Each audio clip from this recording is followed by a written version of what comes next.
Hello and welcome to the JSA studio. I am your host, as always, Nathan, and today I'm coming at you with the next video in my Big Ten team by team season in review episode. And today we're going to be talking about the national champion Ohio State Buckeyes. But before we get into the video itself, it's at this point I am going to ask you to like, comment, and subscribe. It would really help out the channel if you did so. And now, with the intro done and out of the way, there's only one thing left to do, and that is to get started by starting with Ohio State's season in review. And to be honest with you, this is probably going to be the shortest section I've ever done in a video of all time, because I have absolutely no idea what you want from me. Do you want me to sit here and go through game by game? Because why? We already know what happens. Do you want me to talk about how you lost to Oregon on a play where, you probably should have had another second to kick a field goal that you probably would have missed because your kicker sucks ass? Do you want me to talk about that? Do you want me to talk about the Michigan game? Or do you just want me to move on to the grade? I mean, listen, you won the national championship. I don't have anything else to talk about. I've got some stuff to talk about when we're looking forward to next year. But when it comes to reviewing this, I mean, you did what every Division I team wants to do. There is no A-plus season unless it's you're winning a national championship. And that's why I've given you an A-plus. There was no scenario where this was going to be anything other than an A+. You won the national championship, okay? And I get it. I am a Michigan fan. You think I'm going to be upset by this. You want to hear me bitch and moan and groan. I don't care. Genuinely, I do not care. I think if you live the rivalry, so to speak, I think you're a loser. Genuinely. If you want to do some back and forth on Twitter with some fuckers because you think it's fun, that's fine. I don't care. That's not what I do. That's not what I want this channel to be. I genuinely don't have anything to talk about when it comes to this Ohio State season because it was perfect. You won the national championship, okay? The only thing I do want to say this is if you flipped seasons with me, okay? You won the national championship last year, 15-0, undefeated. Michigan loses to you to end the regular season 10-2, missing the Big Ten championship game, but then they go on the 4-team run and win a national championship. Do you know how happy I am? The answer is just as fucking happy as I was last year when Michigan won. I don't care, okay? I would take a trade of lose to your biggest rival for a national championship 100% of the time. There is no scenario where I will ever not take that trade, okay? And you guys lived that this year, just like Alabama lived it when Tua came in relief in the second half for Jalen Hurts that year, where they won 11-1 and they lost to Auburn, but then beat Georgia in the national championship game on that, chuck into the end zone, okay? Nobody from Alabama is talking about how they lost the Iron Bowl that year, okay? Now, maybe the year after that, they were still kind of talking about it, and maybe, Auburn fans will bring it up occasionally, but that's pathetic. Just like Michigan fans bringing up that you beat Ohio State this year, that somehow invalidates the national championship. No, fuck it doesn't. Nobody gives a fuck. 10 years from now, you're not going to care about Michigan. You're not. You're not going to care about losing the game to Michigan. You want to know why? Because you won the goddamn national championship. That's why. Nobody cares. Nothing else matters other than winning the national championship, okay? So don't let dumbasses steal their joy from you, okay? 90 to 99% of my family are Ohio State fans. The only reason I'm a Michigan fan, instead of being an Ohio State fan like my mother, is because I grew up in Michigan and everybody around me was a Michigan fan. If I grew up closer to the border, or like right on the border, and there were Ohio State fans around me, it's a pretty reasonable chance I would have been an Ohio State fan, given the fact that my literal mother is an Ohio State fan, okay? And by the way, my dad's a Michigan fan, and they got married, and it doesn't matter because they don't take the rivalry seriously. But a lot of people really take the rivalry seriously like this, and it's fucking stupid. I hate that stuff. Anyway, that's my little rant about this. The grade is an A+, and anybody giving it other than an A+, I don't care that you got 2 losses. Anybody giving you a grade lower than an A+, or a 10 out of 10, or 100 out of 100, or a perfect grade is delusional. You did what every single team dreams of doing. You won the national championship, and that is all that matters. Now, looking forward, there are actually a couple of things that are pretty interesting to talk about here. I mean, first off, there's a lot of question marks heading into this season, okay? And obviously the biggest one is probably quarterback, because for some reason you decided to let Devin Brown get the vast majority of garbage time snaps instead of someone who could actually, potentially play for Ohio State at the quarterback position. That was a little bit weird, but I guess it doesn't really matter all that much because he's going to get plenty of reps this year, whoever it is. And hell, maybe your starting quarterback this year wasn't even on the roster last year. There's a definitive possibility. Okay, a little fellow named Tavian St. Clair coming in, 5-star player, number 2 in the consensus, I believe, in terms of the whole country, the number 2 player in the whole country. He might step in and be that guy at the quarterback position, but we're going to save that debate for later, okay? Because you're losing a lot, okay? You're losing from, in terms of week 1 starters, you're losing 3 starting offensive linemen, all 4 of your starting defensive linemen, okay? You're losing your top 2 running backs, your wide receiver number 2, your starting tight end, as well as defensively a starting linebacker and 2 of your 5 pieces in the secondary. Okay? That's a lot. That's more than Michigan lost after their national championship season. It's close, but Jesus. Okay? Now, listen, don't get me wrong, okay? I'm not concerned about the wide receiver position, okay? Tate can probably step up to be that wide receiver 2 role. You can convince me that somebody like Quincy Porter is going to step in as a true freshman. You could convince me that Brandon Innis, I think is his name, another 5-star kid, I believe, is going to be the guy that's going to step forward and be that wide receiver 3 or potentially even wide receiver 2 kind of role. I'm also not concerned about tight ends. You don't really utilize tight ends all that much anyway, so it doesn't really matter. You did get a transfer portal running back, CJ Donaldson, who I think is going to be solid. However, he's not Quinshon Judkins or Travion Henderson.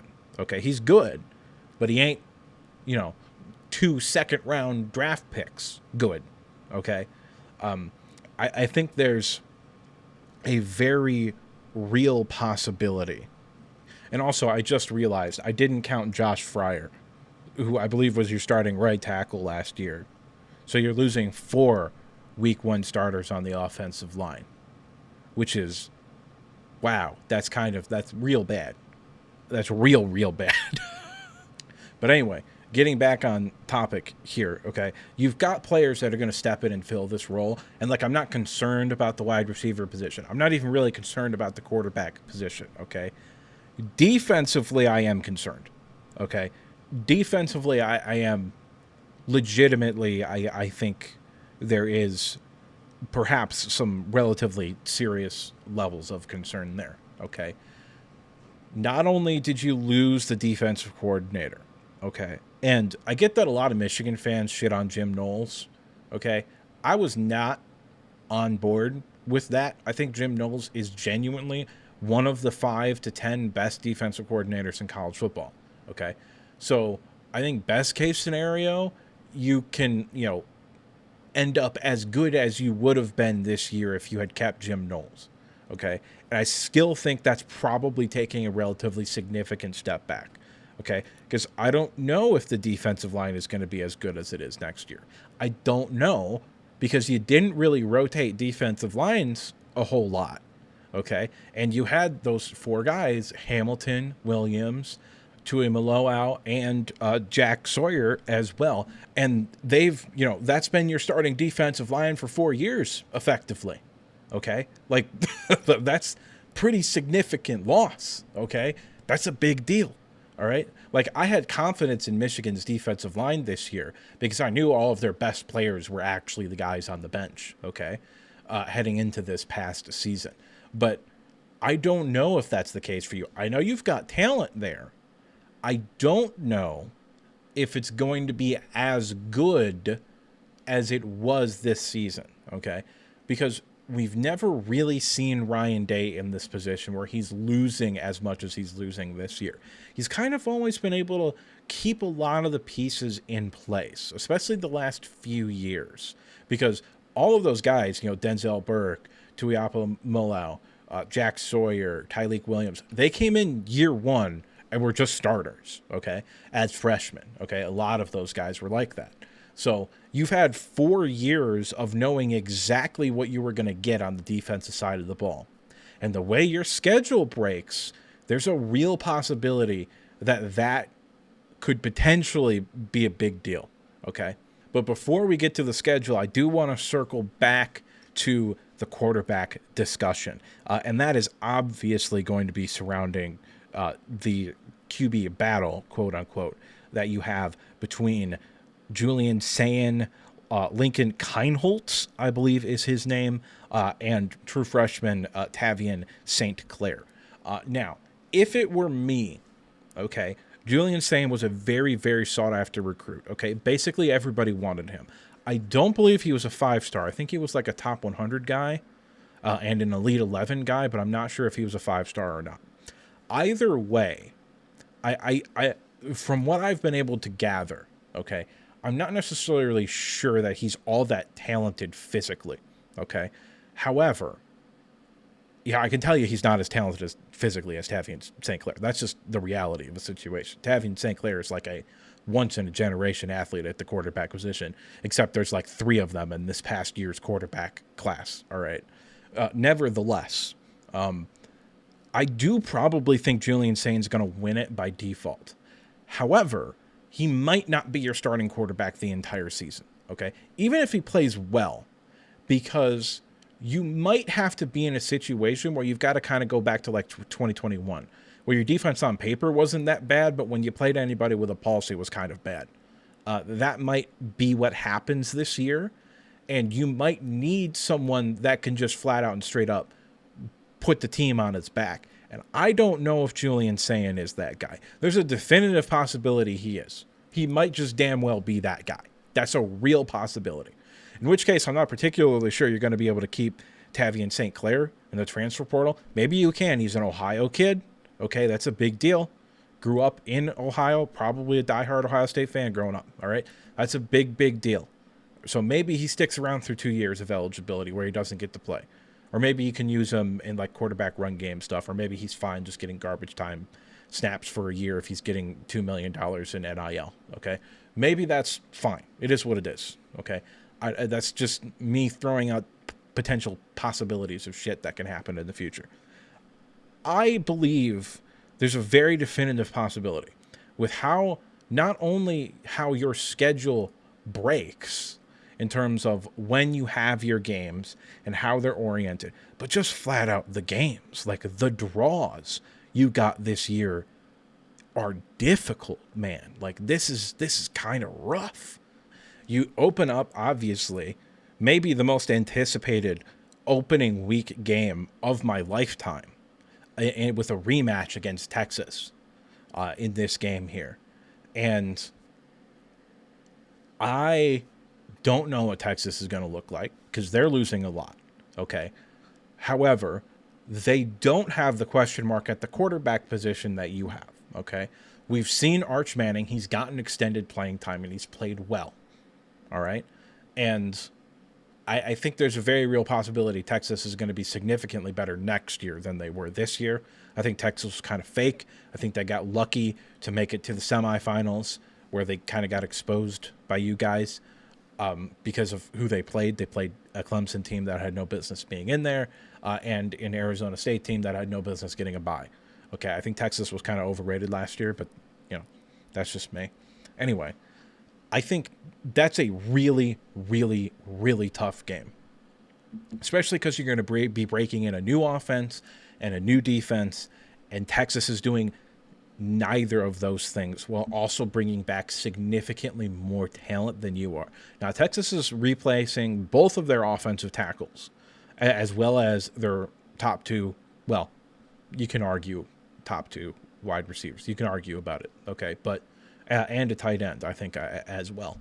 But just like you at Ohio State, Texas has kind of shown that ability to just reload at those positions. Like they had 2 wide receivers drafted, in the top 50 picks, I think, last year. And then this year they're going to have multiple receivers drafted as well.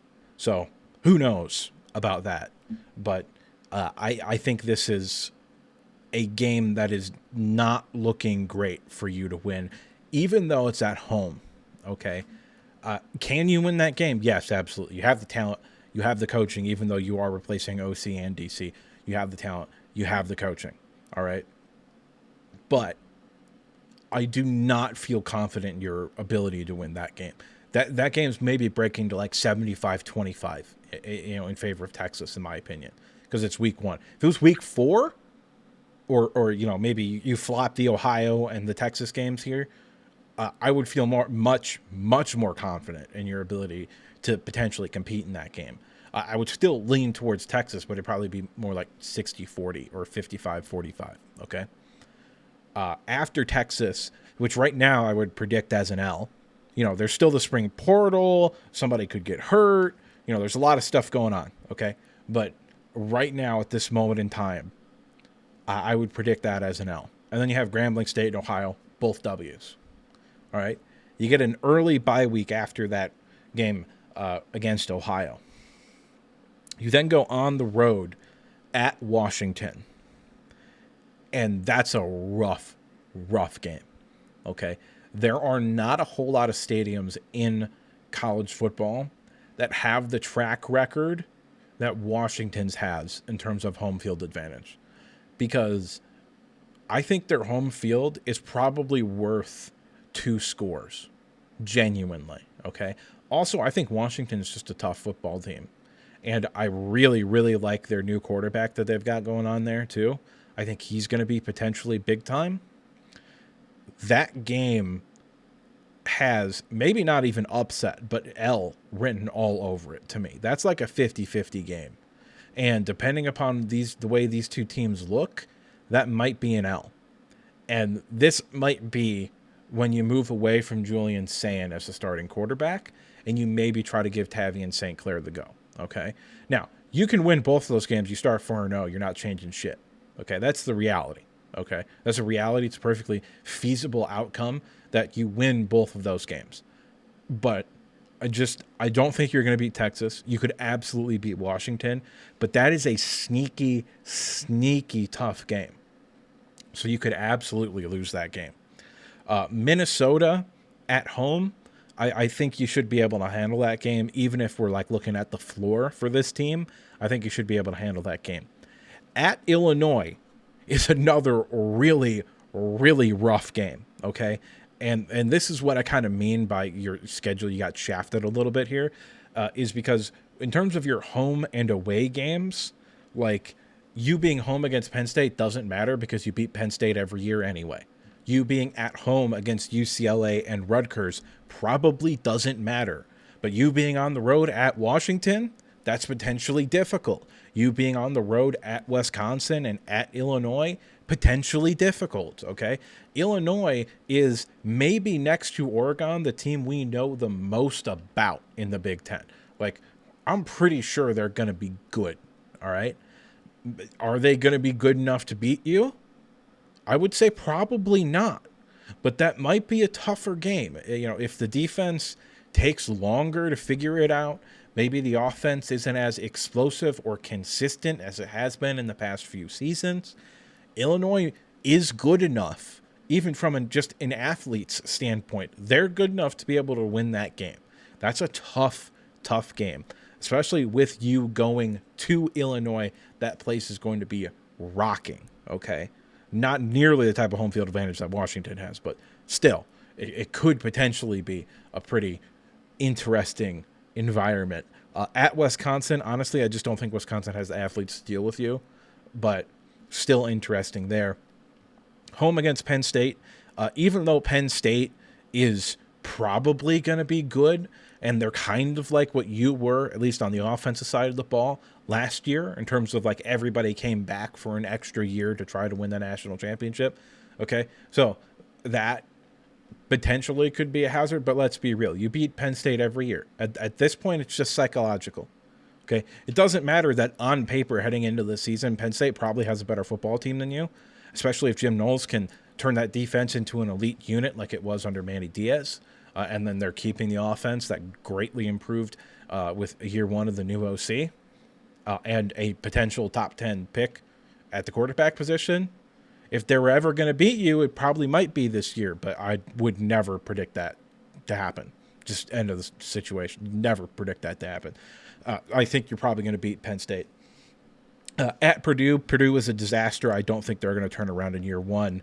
UCLA, I think, will be improved, should be able to handle them. Rutgers, I mean, if we're talking about the floor of this team, maybe that becomes an interesting game, but even then, still probably should win that game. And then, obviously, you end the year at Michigan.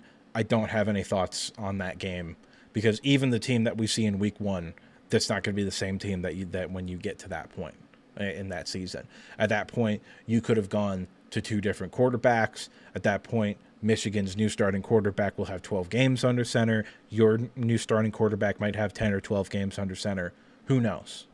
Okay. So they're going to be completely different teams by the time you get there anyway. I don't really have a whole lot of thoughts in terms of like matchups or whatever. But for the sake of argument, let's say you win that game. Okay. I think there's a very real possibility, a very, very real possibility. You start the season 2-2 and maybe fall into like being ranked into the 20s or maybe out of the AP poll entirely. Then you finish the season 10-2. I think that's a real possibility, genuinely. There's also a real possibility, not great, that you go 12-0. There's also a real possibility, probably more likely slightly than you going 12-0, where this is just kind of a take your lumps kind of year and you end up like 8-4.